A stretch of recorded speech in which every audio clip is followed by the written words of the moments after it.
What is the weirdest thing a babysitter or caretaker has ever done to you?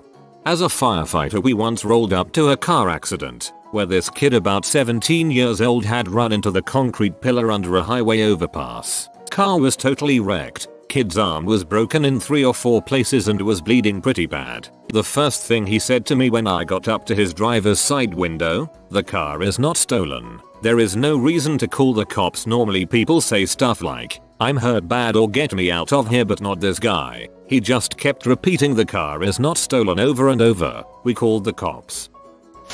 My brother didn't exactly incriminate himself, but he sure made himself unpopular. He was DJing on a party boat when they got raided, just as the police were boarding their boat, and he claims he didn't do it intentionally, having only noticed the police after the record was spinning. He played out KRS-One sound of the police and, of course, a fair number of the partygoers were joining in with the whoop whoop. The police were not amused, taking it to be a deliberate attempt at humor at their expense. Record got taken off. My brother got an earful. Your brother is a hero, accidental or otherwise. There was a case years ago where a man had been accused from breaking into vending machines and parking meters. The constantly denied the charges, then had his bail paid in coin. Hey man, he was just a simple coin collector. Lawyer: since the accident, have you done anything else to alleviate the pain? Plaintiff witness: I smoke weed every day. This was during a deposition and was not admitted before the jury because it was scandalous and impertinent. My sort of stepdad failed a roadside sobriety test. He was taken to the county jail where he registered 0.0 back because he hadn't been drinking. I watched this happen. His lack of coordination is legendary. I was once pulled over in a crappy neighborhood. Being of a race that was not endemic to the area, the police asked to search my car. I, stupidly, I was young and foolish, "Get off my nuts," said yes, and then jokingly added, "Remember though, this is my mom's car, so any crack is hers." Second search, canine search, and intimidating personal search all turn up nothing. I learned never to speak to the police, and all it cost me was a little dignity and a few constitutional rights. Saying you have C is probable cause for search to be fair equals P. The police go to comedy clubs for jokes. They don't pull you over for a laugh. I'm a criminal defense attorney and this happens much more often than you think. And, every time it happens, it is the worst time. That is, if you care about justice. To be sure, it happens in the interrogation room, but more often it is part of plea negotiations. Whenever there are co-defendants, you may find yourself with a prosecutor who just needs one or some of them to take the weight. Sometimes, the discovery tells you who the heavy is, but a lot of times, it's up for the co-defendants to decide. If Aaron's death has taught this country anything, it should be that sentencing guidelines and prosecutorial discretion put defendants in impossible situations that led to desperate decisions. This was not only true with Aaron but also hundreds of thousands of mostly poor, uneducated people every day. So, I have seen sons take a hit for their mothers, girlfriends for boyfriends, and every other possible permutation. Many times, these people are not squeaky clean themselves, but they are also not guilty of the crimes they plead to.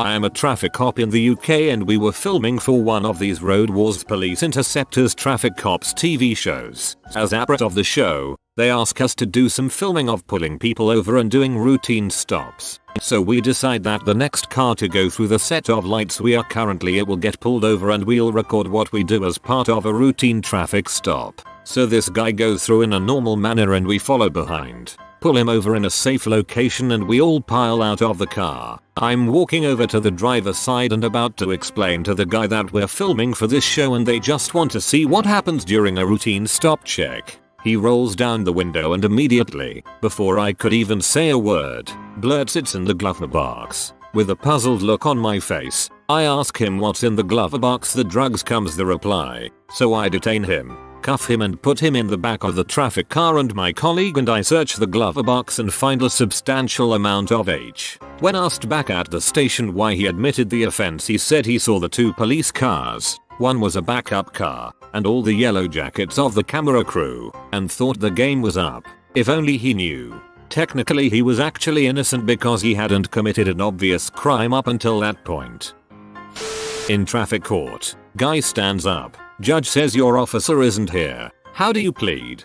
Guy starts explaining things, about to go into self-incrimination. Judge interrupts him and points out again that the officer isn't here. Someone next to the guy pipes up with plead innocent, you moron. He then proceeded to plead innocent and was a lesson to everyone else in court that day whose officer hadn't shown up. Good guy policeman gives you a ticket, lets you off by not showing up to court.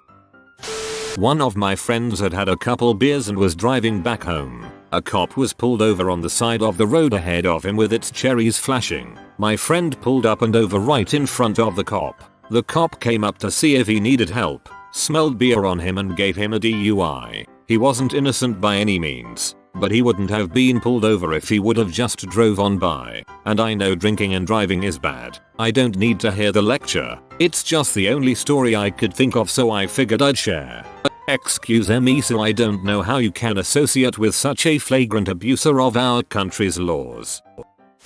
A friend of my sister's had already been ticketed twice by her college police for underage drinking. Her parents told her if she got ticketed again, they'd pull her out of school. So when the cops pulled her and her friends over one Friday night, she got the bright idea to flee. The cops caught her and cuffed her, so she ran again, this time managing to hide in the bushes and wriggle her way out of the cuffs. She stumbles home. The next day, the cops knock on her dorm room door. They ask for her by name, so she pretends to be her roommate. The cops give her a business card and tell her it's very important she contacts them ASAP. She flees her dorm room and spends the next couple days hiding in friends' dorm rooms, including my sister's, for a few hours. She gets phone calls from friends of hers. Apparently, the police are and canvassing the campus for her. They found her photo at a sorority house, so they know she lied to them. One of her sorority sisters finally convinces her to turn herself in. She gets charged with a long list of crimes, including several felony charges. Her parents decided to leave her in jail for the weekend instead of paying her bail. Once she gets out, she spent several hours combing the bushes where she'd hidden to find the handcuffs, since one of the charges was theft of police property. Why is this story relevant to this thread? Because the cop that caught her and her friends that night forgot his breathalyzer and let the entire group off with a lecture. So when we were 16, my friend was driving alone at night on his moped. It's fairly common in Norway to drive a moped with illegal modifications to the engine. They're really slow and you can't drive a car until you're 18 here. So when the blow lights flashed behind him, he figured frick it, and tried to outrun them. He makes a U-turn and heads for our old middle school, then reaches back to flip the license plate up. He makes it through the school and loses them, as the car can't chase him through a narrow path he took. However, the license plate fell off when he tried to flip it, and they just drive to his home later the same night. Dude got a ticket and 2 months suspension on his license. Funny thing is, they weren't even trying to pull him over. They were on their way to something else, but the random U-turn made them suspicious. Not a lawyer or a police, whoa, man.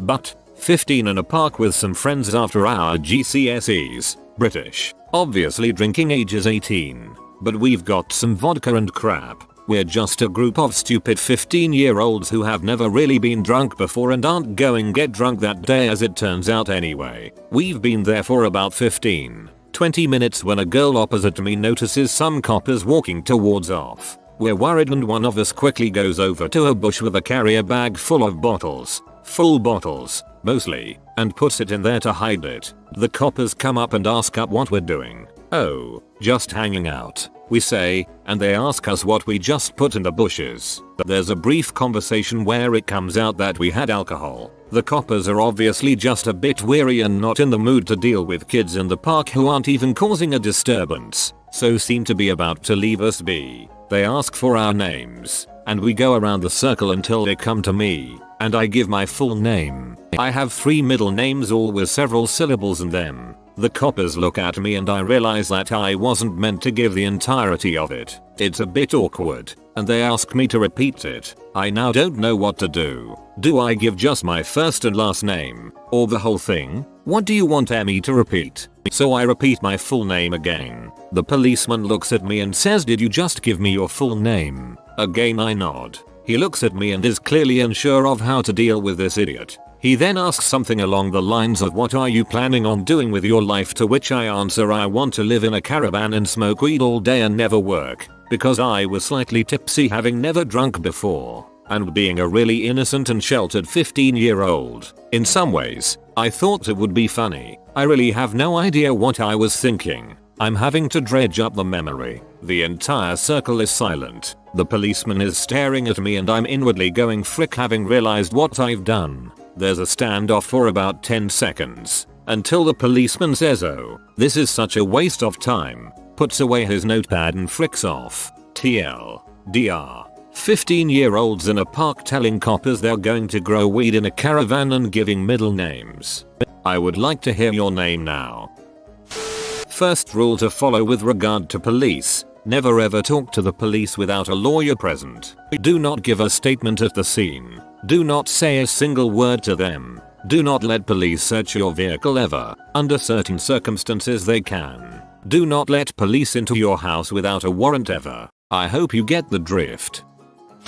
My previous firm represented a small-time hood, B&E, breaking and entering specialist who loved gambling on horse races. He'd visit the same tab daily for years and he would spend his daylight hours putting bets on the trots, greyhounds and anything else that came his way. His nighttime hours were spent robbing people to fund his daytime lifestyle. He knew everyone in the tab and they knew him. One day, after spending all day at the venue, he managed to lose about $30,000 on the horses. He thought to himself, frick this, I'm going home to get a gun and getting my money back. He goes home, doesn't bother to change his clothes, been in the same place all day under CCTV, grabs his shotgun, puts on a balaclava and goes back to do an armed rob of the place he's been at all day. He runs in, pulls out his gun and screams at the cashier, "Gimme all your freaking money." The cashier recognizes his voice and his clothes. He yells back, "Jimmy, alias, you freaking idiot. Put that gun away." Jimmy's response,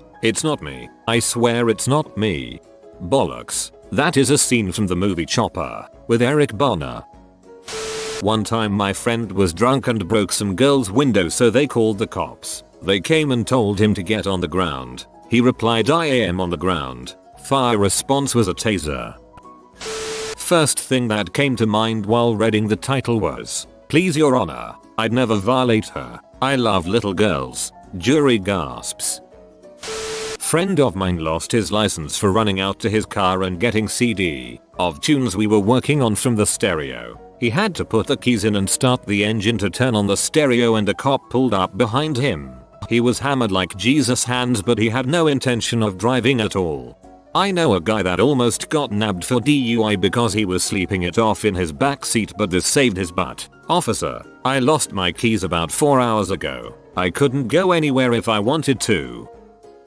Everyone is posting stories of them, or someone else, confessing and getting into crap. My story is different. I confessed and got off scot-free. Here is my tale. I had met up with a friend that I hadn't seen in a bunch of years, and out of melancholy and indifference as to where to go, we ended up just buying a couple 6-packs and sitting in front of our old high school, in my car, while drinking them. So we're sitting there just listening to music and laughing about the old times, and I notice this one car has gone up and down the street a couple times with 2 dudes in it and watching us. The moment I point this out to my friend, they pull a U-turn and block our path while flashing their badges. Not that we were even thinking of driving off. I quickly give my beer to my buddy and tell him to dump it out his window, but he must have been a little more drunk than I though, cause he just sat there looking at me while the cop came up and tapped on my window. Now he's asking us what we're up to and checking my license, and I'm explaining why we're there and stuff. After like 10 minutes of checks and nothing comes up, they give back my license and they just stays there chatting with us while my buddy still has the beers in his hands. We end up talking about their kids and growing up etc, and in the end, when the conversation just flounders a little, they're just like, "I crap you not."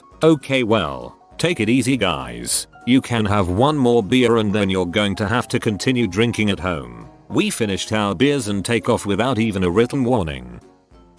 I'm neither, but I had a friend in high school who got into an accident. No one was injured, where she totaled her car and ripped up the back of a truck decently. Her parents got her a new junker car and her license was suspended for a month. Dang it all, she was determined to keep working. So on her way back from work she came across a ride program. For non-Canadians it's a drunk driving prevention program where they stand in the middle of the street and stop every car to ask you if you've been drinking. Very successful and doesn't really slow traffic. Usually they don't get a license and registration, they just check if you slur your words etc. She freaked out and turned around. Obviously they pursued her and she got her license taken away and her car impounded. Not worth the extra shift. Stupidest thing was that she told us she will never ever not get jokes about it.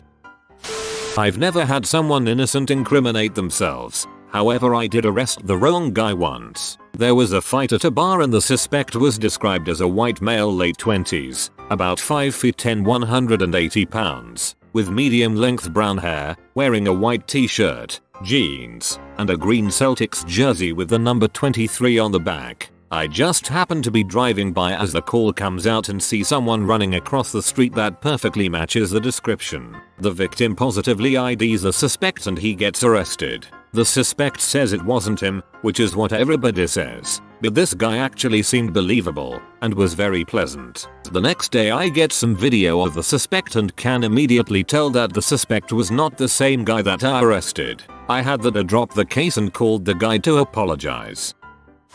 Had a friend who got caught by a cop hotboxing his car in a church parking lot. Apparently the officer thought he had a lot more drugs cause after searching the car and getting really pissed he started yelling saying that my friend had crumbled all the rest of his drugs up and that was destroying evidence and 3 years in prison. My friend then informed the officer, "I didn't destroy evidence sir, you're just 30 minutes too late." He then not only received a ticket, he was dragged in for DUI since he was sitting in his driver's seat. He luckily got out of both. Worked closely with people going through youth court for the past 4 years. There are so many upsetting things about the system that I won't go into, but suffice to say that I've lost most of my faith in traditional justice process. My favorite almost incrimination that I may have stopped. Picked up a girl, 18, who was leaving an abusive relationship. She told me that she had a guy with a gun who would kill her ex. Batshit crazy guy, might have done it, and was about to make the call. I tell her it's crazy, she just left the guy angry. She told me, and if she was caught I sure wouldn't lie for her. Plus, I say, she's making the call to bitch at crazy gun guy on her own phone after a fight. That's logged several places. Does she think she'll get away with that? Thoughtful pause. Liquid dance. Can I borrow your phone? Stunned silence. Common no. My roommate stole 2 TVS and a bunch of equipment totaling $14,000 from Best Buy when I worked there. I was loss prevention. I see him walking out. Tell him see you're at home and he goes on his merry way. I had no clue he was stealing. He had just come into a decent $80,000-ish inheritance so I had no reason to believe he might. I get home that night. He tells me he stole it. Next morning I'm standing outside the doors waiting for the opening manager at 0600. I tell the manager what happened, where I live, and my roommate's name. Manager brings me into the office to write a statement. 10 minutes later cops show up and the manager says he coached the guy on what to do, and just got scared that he would be caught. Arrest him too. Cops place me under arrest. Although the arresting officer told me in private she didn't really believe I was in on it, but it did look bad. Take me to my house to collect the evidence. Roommate discovers I ratted him out. 4 cops pounding on the door with me behind them while telling them guys I gave you permission to enter. I live here too. We'll do that. Roommate then proceeds to tell officers it was all my idea and he didn't want to but I told him I would get him evicted if he didn't do it. Expensive lawyer hired. Lawyer tells me if you had never reported him even with you letting him walk out on camera they never could have touched you. Lawyer says if I want to fight the charges he'll defend me but my roommate was saying I was involved and odds were 50/50 at best if we went to trial. I tell him plan on going to trial but if the DA comes back with a plea to misdemeanor with no jail time we'll take it. DA wanted to take a hard line and kept offering plea to felony theft and I'll only get 180 days in jail. Kept saying no and my lawyer agreed. Said take it to trial if they won't offer no jail time. Eventually they came back with 2 years suspended and conviction will be set aside after 2 years of probation. But still a felony. Took it as the conviction dropped after 2 years.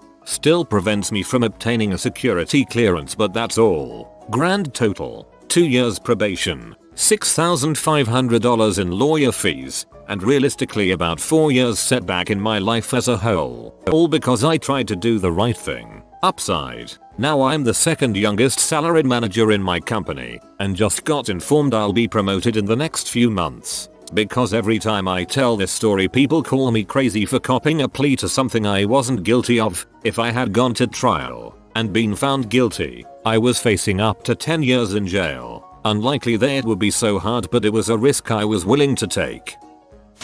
Once the cops pulled me over as I was riding home from a friend on my bicycle. I had a bag of old 1.44 meg floppy drives. Suddenly out of nowhere, 2 cop cars corner me and I almost slam into one of them. Out comes lots of cops and one of them goes, "Hey you, what are you carrying in your bag over there?" With adrenaline rushing through my system, my idiotic brain goes, drugs. Lots of freaking drugs, and one of the cops pulls his gun out of the holster, but doesn't aim it at me. I nearly shat myself, but I smiled weakly and went, "No, just kidding. They're just floppy disks," and I opened a packet and showed them the disks. Now, I was stupid to do this even because they were all filled with copied games and whatnot, and this was during the don't copy that floppy age. My god, such stupidity. Anyway, they let me off with a warning not to be a snarky bee. Hahaha, I didn't listen, so the joke's on them.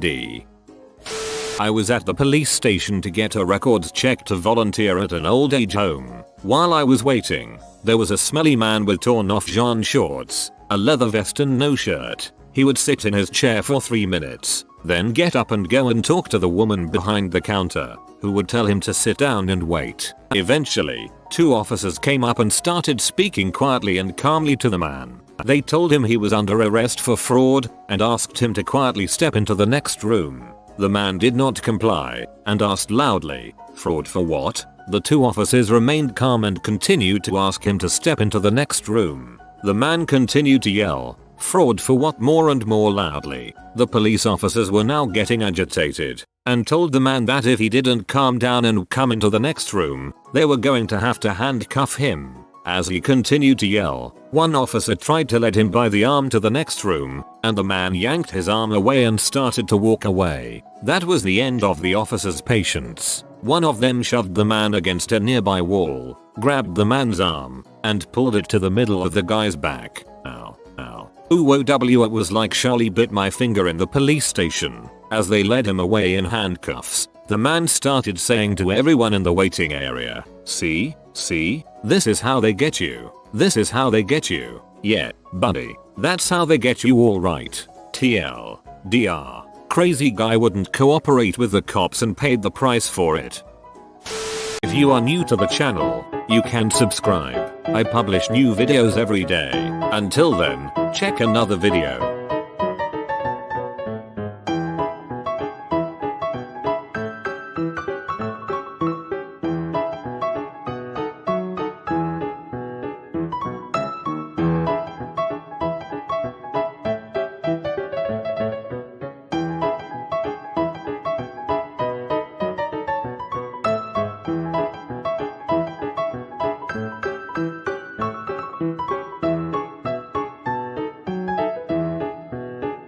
Bye for now.